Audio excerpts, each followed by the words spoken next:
Okay, first of all, what's your name? Zimmery Hall. Spell your first name. Zimori. Okay, and your last name is Hall? Yes, sir. Tell me, how old are you? 13. 13. What got you into this class? So I have a lot of siblings, and a lot of siblings, as in 8 siblings, and if something like that happens, like CPR, or I need to do the Heimlich maneuver, or I need to apply first aid, I need to know that skill. Okay. Now tell me, you had an incident a couple of years ago, I'm hearing. Yes, tell me sir. about that. My 4-year-old brother, he was eating a gummy fruit snack and ended up starting to choke on it. So my parents they were freaking out, and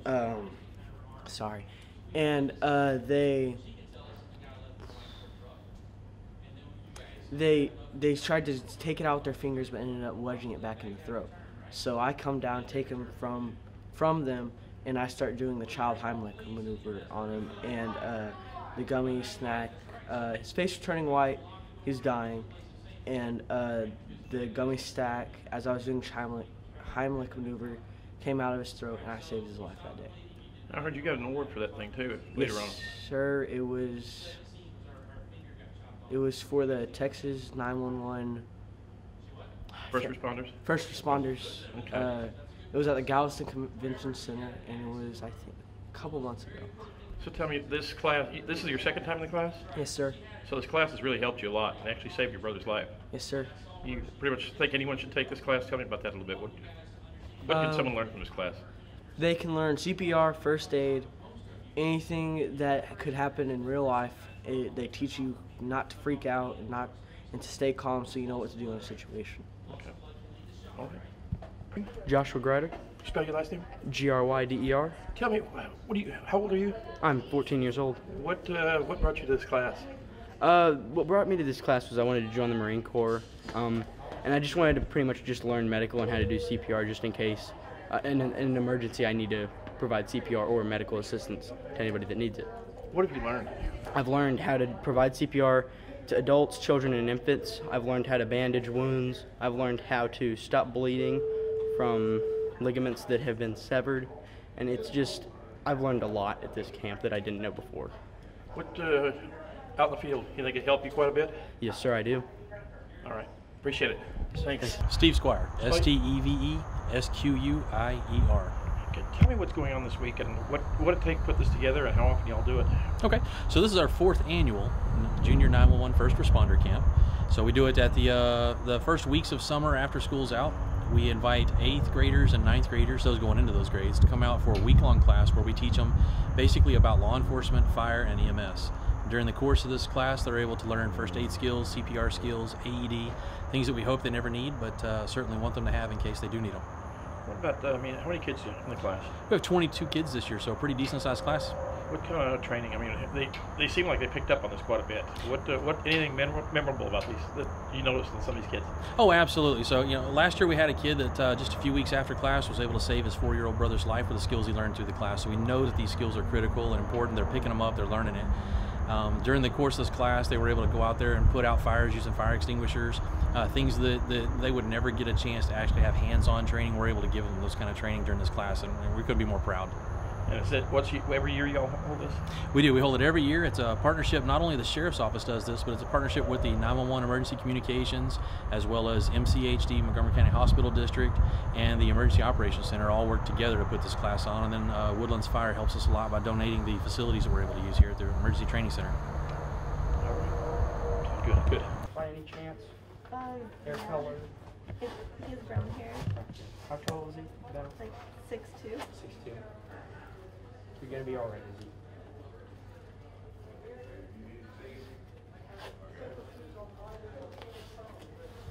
he? Okay, it's a wrap. Was stabbed by her ex-boyfriend, who drives a black BMW. Okay. And he ran out the door apparently. Okay. So Is the black BMW still here? Yes, sir, it is. Okay, so what did you do then? We put the bandages on, then we put over another bandage, and then we wrapped it with gauze. Did you leave the knife in her Yes, arm? sir. Yes. Okay. And then what happened? she's fine. She's okay until she gets. Okay, in reality, okay, She would have gone who into called shock. 911? Did you also tell him that the boyfriend could still be in the vicinity because the BMW is still here? So he could be somewhere in this building, okay? So you gotta make sure. What's my number one rule? What's my number one Make sure rule? the scene is safe. Okay, the scene is safe. I want y'all to get home by the end of the day, okay? After all this stuff is done, y'all gotta make sure y'all are done. Okay? Unwrap her. Hey, lay back down because we got a video guy here. Lay back down. Okay, this man collapsed and he wasn't Cardiac breathing. And Okay. so we applied 7 rounds of CPR and we got the AD. And then he woke back up. Okay. We called Did 911. anybody breathe for him? Yes, Yes. he did. You didn't tell me that. Oh. Two, How many- two sets of 2 breaths for every set of 30. Okay. And what else? You gotta tell me something else. We asked His him if- pulse is yeah. 60. Oh, he called 911 and he got the AD. There you go. That's what we have to hear, okay, for this to be through, okay? Okay. So somebody had to call 911, somebody had to go to the AED, and y'all brought him back, right? Yes. Yes. That's what it counts for, all right? Sir, I told in our class a few weeks ago, we had a student die, AFib. Oh, yeah, we did, in their class. They got on and Steve and the EMT in the class brought him back, and he's back in class and graduated. So what they're doing works. Okay. There was a man at the Citizens Academy who actually crashed, just like he was. Steve Squire, and there was actually a medic that was in the class as well. Went and got the AED, started CPR, actually shocked the man. Ambulances got there, took him to the hospital. 1 week later, he was back in that class again. Both the medic and Steve got a life-saving award from the hospital district. If you save somebody's life, later on down the line, you'll actually get to meet that victim, even if you don't know him, okay? You'll meet the victim, okay? And they say, well, this is the guy who saved your life. And that way, y'all actually get to meet one another, okay? All right, y'all go to the big. All right. Look in the gloves. Gloves? Okay. No, when do y'all look in the gloves? Finger in the glove. What are we doing? We're looking for the finger. Y'all talk to her. Calm her down. Ma'am, you're gonna be all right. What's your name? Look for the finger. What's your name? Okay. Guys, she is gushing blood everywhere. What are we gonna do? All right, we need gauze. Gauze and whatever.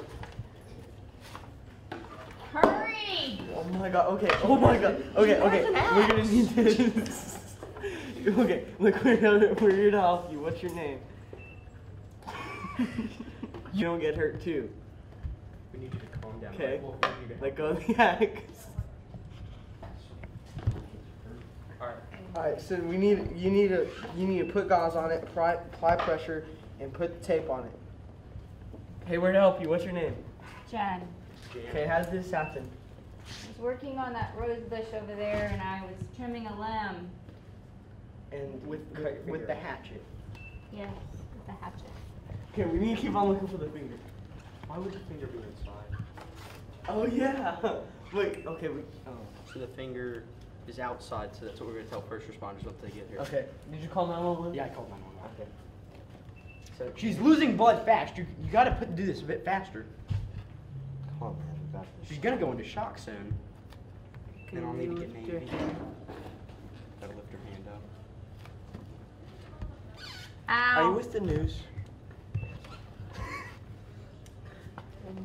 Are you gonna? Please, somebody call 911? Yes, sir. What's going on? This lady was working on a rose bush outside with a hatchet, and Okay. she cut her finger. Alright, how bad is it cut? It's all the way off. It's severed off. Okay, what are we done? Who is she? Jan. Her name is Jan. Okay, Jen. Alright, what have we done, guys? Tell me what we've done. So he's put the bandage on it, and he's wrapping it with gauze. Or he's wrapping it with a bandage. Alright. We What don't- else? We don't have the finger, but we do know it's outside near the rose bush where it was cut off. Okay, that's good. We'll get the first responders to look for that. And Alright, what'd she cut her finger off with? I guess The hatchet. Okay, good. Alright, so let's jump out of scene and let's talk about what we've learned here. Alright, so first off, when we respond to scene, what is the first thing we need to worry about? The scene safety, right? So she had to draw y'all's attention to it. So that's what you need to really concentrate on, is seeing safety. Now, we don't know that she was cutting on her rose bushes and chopped her finger off. Maybe she's mentally distressed and she harmed herself, and then she's going to hurt us. Or maybe because of loss of blood, she's going to become a victim of maybe shock or something, which then people start acting really confused, and she got a little aggressive there, right? Yes, sir. Right, and so we don't want them to have that weapon. So get that weapon secured as fast as we can. Now, to treat the injury, what are we going to do? We need to tape it and apply gauze. All right, what's the first thing we do for any kind of bleeding injury? Put gauze on it and apply Wash it off. Put gauze on it and apply pressure, right? All right, so that's what we want to do. We want to make sure that with an amputated finger, arm, whatever the case may be, that it's not bleeding from the top, but from where the finger used to be. So we want to wrap that really good, apply pressure. Now, if the bleeding soaks through the gauze, what do we do? Put another layer of gauze. We don't take the first one off? No, sir. Why not? So it can still be there and be that pressure. So there'll be another layer, so we can see how much it's bleeding. That's right. Also, because if it's starting to bleed through and you take it off, you could rip off any kind of scabbing that's going to start to heal that wound, or at least help you stop the bleeding. So we just continue to add to it, or then we may consider what? A tourniquet, right? Yeah, turn. If she's got a bleeding that doesn't stop, we may consider a tourniquet. Okay, she was acting confused and speaking with slurred speech, wasn't she? Yes, sir. What is that indicative of? Shock. Probably shock. So now what do we got to worry about?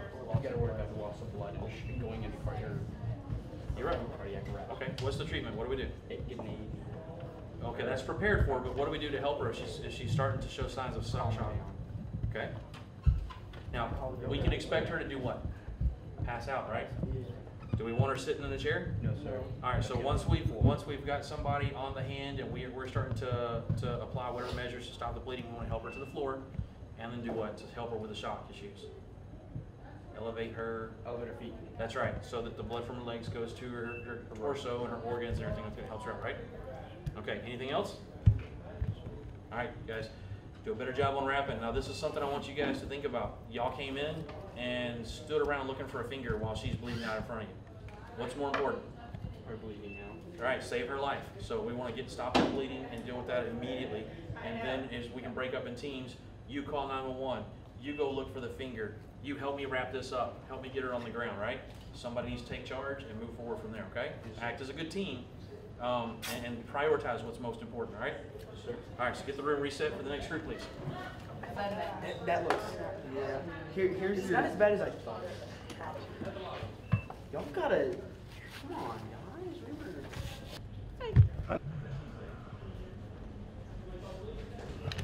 He was outside working on the roof. He had his tables all cut wood. Okay. I don't know. He came in with his hand in his hand, his hand in his hand. He can't have his hand in his hand. Oh my God! What are we doing? He's bleeding. There's blood everywhere. Oh my God! He's gonna bleed to death. Yeah. What are you doing? Get a tourniquet. Yeah. What? Who's in the back? Who's in the back? Another one? No. But there's a bowl. Can't find which need. Improvise. Take good care of You need a that. rag? Don't No, let no. anything happen to his hand. You gotta It's all you right. fix it. Put it back on there. Hey, we Oh my will. God! What are you It's doing? okay, man. Get ice, get ice. It's gonna be okay, ma'am. Pretend there's a kitchen over there and you get ice. Okay. Okay. You have to pretend for this. Ma'am, can you help me and unroll this? Ice. You need another bag though. You can't be directly on the ice. Is there more in this library? No, right here is what you Oh, need. bowl of It still ice. hurts. It's bleeding. Bowl, we got a bowl of ice. Sir, we're gonna wait for advanced training. Can we Sir, have a they bowl of gotta ice? attach your arm. Oh yeah, this thing is You're over ice. putting a rag on his hand? gonna Oh be my God, that's overdosed. my kitchen towel. It's over. We Overdose, can get a ma'am. new one. It's less important than his Do you one. have help coming? Oh my Yes, God. Who's gonna fix? Who's Who's gonna gonna put his 911, hand back on? The doctor. What are you gonna do? What doctor? Oh, I don't have a doctor We for call hands. 911, right? 911, right? Yeah, we call 911. They're coming. Eventually. They are? Yes. Are they gonna fix his hand? Yes, ma'am. Right here? No, not here. Are they gonna use a sewing machine to put it back on? I don't know, How are ma'am. they gonna put it on? They're gonna take a surgery. Okay, surgery. Surgery. Oh. And Oh. do you have insurance? I don't have insurance. Oh. I don't have insurance. What do we do Do now? you have any other It's okay, injuries? ma'am. It's gonna be fine. Just deep breaths. I think this is it. That's all that hurts right now. It hurts. But look, there's more blood. Oh, it's still Blood's coming still out. bleeding. What are you gonna do now? It's still bleeding. What do you gotta do? What do you gotta do? Add more gauze. What do you need? Improvise. Give me that What do you 2CO2 here. use? Give me the 2CO2. This? Oh, no. Don't pretend with that one. Don't do that. Oh my God, I love this boy. Is that tight enough? Is that gonna stop? Pretend this right. Is that gonna stop it? Yes, ma'am. Okay. Calm down. It's gonna be okay. Oh my God. Head to the front. Go. Has the bleeding stopped? I think it is. Okay, I love this kid. all right, y'all give me a report. Okay, so this man hurt his hand, and we wrapped it, and it kept bleeding. So I put a tourniquet on, and then we put more gauze and We put a kitchen towel in there. yeah, Why did you apply the tourniquet? because it kept bleeding. That's what I wanted to hear. He Okay. called He called 911. His hand in a No, I call 911. So what's with the hand? Oh wait, the hand is in a bag. It's also in a bucket of ice with water. Okay, so do you put the hand on direct ice? No. You put the tourniquet on. What after you put the tourniquet? You're supposed to do one thing when you put that tourniquet Oh, on. tighten it. There, you know what? Tighten it with a. No, put it's something already there and tied. twist. It's already tied. You secure the pen. Oh, what time? Oh, what time you put it? You're right. What time you put it on? Who put it on? You've got to have that, guys. Got to have the time. Oh, wait, this one. Okay? Unwrapping. That's actually a good page. Well, then that's what we Okay. want. I got it. Yeah. Month.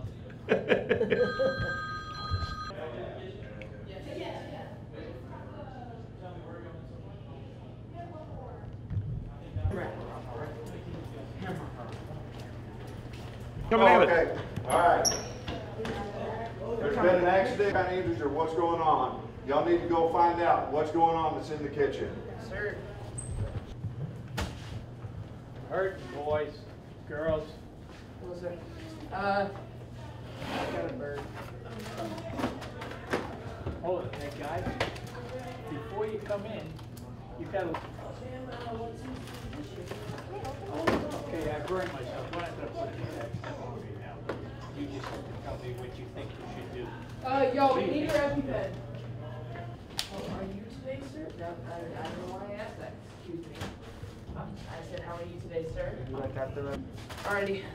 Are you okay, Training Academy, so, please come over here. There is a lady who's had a allergic reaction and a man who has serious burns on the side of his face. We should probably be tending to them right now, but, please come and, help them, I guess. Hey. Now I think we should. Hey, you go check for the ambulance. You go check for the ambulance. Okay. Just stand in the hall, Stand you don't outside. have to go outside. Just stand. And cut off the blood flow. Then somebody else can apply that tourniquet on the end of the finger while the other person's holding that blood flow. And also we're keeping some balance on her so she don't fall out of her chair, right? Okay, so what else did we do? Secured it and then called 911. Excellent, so you called 911? All right, so I see the weapon is way over there. Who thought about that? I moved it. All right, why do we do that? To make sure the scene is safe. But she was only trimming her rose bushes, so why do we have to worry about that axe? Might Maybe accidentally she could fall. hurt us. That's right, so it could fall, it could hurt you. We don't want any kind of a weapon or danger near us while we're treating her, right? So what could she be suffering from if she lost a lot of blood? Blood loss. Blood loss causes, No. No, cardiac arrest. it could lead to that, but there's something in between. Shock, right? So what are some of those symptoms? If she were to lose a lot of blood, what would she Her act face like? droopy. Okay, She would be, oh, sorry. She wouldn't feel like what's going on. okay. How about the way she talks, the way she acts? Oh. So slurred speech could be an indication, right? She may be pale-skinned, pasty skinned, any of those things. She could actually sound like she's drunk or something when she has not had any kind of drugs or alcohol. Those are all signs of severe blood loss or shock. Now, if she's acting that way, what could we do or what could we expect to happen? Cardiac arrest. That's one good answer, right? Or how about the most common? She could just fall out of the chair and pass out, right? So then we got another problem if she bangs her head on the floor or something. So if she starts to exhibit any of those signs, we want to take her from the chair and help her onto the floor so she's not going to fall down. And then if she's starting to act like she's going into shock, she has that slurred speech and stuff, we're going to do what when she's on the ground? We're gonna lay her down. And then Put her legs up. put her legs up. That's what I'm looking for, right? Elevate those legs, get the blood flow from the legs into the torso, around the organs, the brain, and all that, right? Help minimize the damage from the shock. And then what are we going to do? It's really easy from there. You've stopped the bleeding, you've put her in a safe place, you've elevated her legs, now you just wait for the professionals to arrive, right? Keep talking to her, keep her calm. Did you guys all go look for the finger? We asked her, she ate it. She ate the finger? Okay, so that was an indication of what? Confusion and shock, right? That's not normal, is it? So that was one of those clues that you should pick up on that she's going into shock. She's saying weird things, and people do. They say very weird things when they go into shock like that. So all those are good clues that you need to pick up on. Is it critical that we find that finger? No. Yes. Yes. Yes. And so critical, no. So we don't want to waste all of our resources, right? We don't all want to go look for the finger and leave her here. But once we have a team taking care of her, stopping the bleeding, we will definitely, if we have enough people, want to send them out to find the finger, the chopped off hand, whatever the case may be, and do what with it? Put it in a bag of ice. And then put it in a bag of ice. That's right. Put it in some kind of a bag if we can, and then put it in a bag of ice or a cup or something like that with some cold water or something, whatever we have available, right? That way it kind of preserves it, and maybe the doctors can put it back on. All right, guys, good job. Go ahead and get her cleared up. Hit the side of, it looks like a Tahoe, and it looks pretty rough. Okay, you remember how we talked about when someone places a 911 call, how the dispatcher is asking a ton of questions? Mm-hmm. She's asking questions, but he's providing a lot of details on his own, correct? Why is he doing that? So she doesn't have to ask all them questions. Well, that, and why does she need all that information? So she can locate. The accident looks pretty bad. It looks like they hit the side of, you know where the turnpike goes crosses over Midwest Boulevard? It looks like they hit that. There's an underpass on Midwest Boulevard that goes under the turnpike, and it looks like they swerved and hit that.